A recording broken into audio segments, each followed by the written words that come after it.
This segment brought to you by Kansas Farm Bureau, the voice of agriculture. To join today or more information, go to kfb.org or find us on Facebook and Twitter. We were talking about wind in a previous show, and a lot of wind in Kansas. And if you live in Kansas, you know about the wind in the Flint Hills. And if you're going to drive through Kansas, if you're driving west, you're going to be doing this as you go through the Flint Hills. Yeah, for sure, for sure. You know, I don't know that I had ever seen a windmill before I came to Kansas. And it's so funny now because I think about that. I remember in the late 70s, early 80s when alternative energy became very popular and people talked about, now we had water wheels back home. Lots of people got their energy from dams, you know, hydroelectric and even small water wheels, but windmills were different. Yeah. And here, that's just, there's not a more common feature, man-made feature on the landscape than windmills. Yeah, and there are a lot of countries now, Scandinavian countries, that are gleaning 90 to 100% of their energy from wind. Yeah, and speaking of the hot air in the building, we got a lot of wind in Kansas. We could really generate if we could harness this. Exactly. Yeah. Let's take a look. Kansas farmers and ranchers found they could make do or do without many luxuries as they carved out a living on the prairies and plains. The one thing they had to have, however, was a windmill. In a land where the water often hides underground, windmills pumped the water up for farms, livestock, and towns. It was the essential piece of equipment.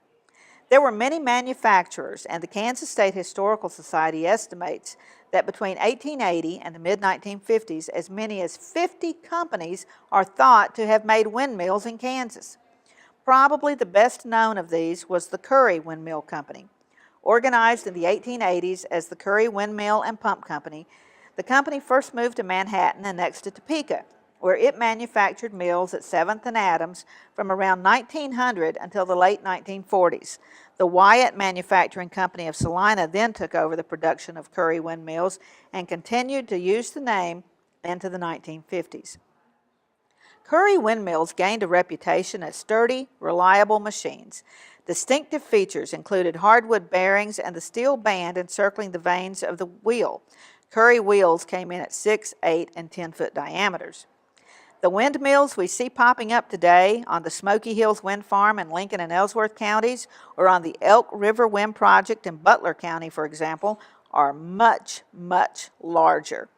An industrial-scale wind turbine consists of 116-foot blades atop a 212-foot tower for a total height of 328 feet.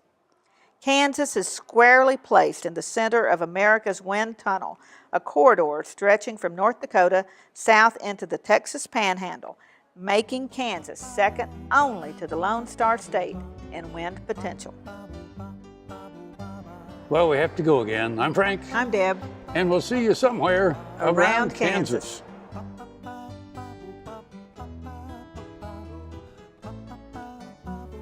Closed captioning brought to you by Ag Promo Source. Together we grow.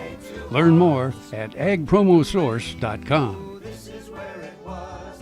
Hollyhocks and red ripe tomatoes. Hand-churned homemade ice cream. Let me tell you, Kansas is more than tornadoes. We're the best part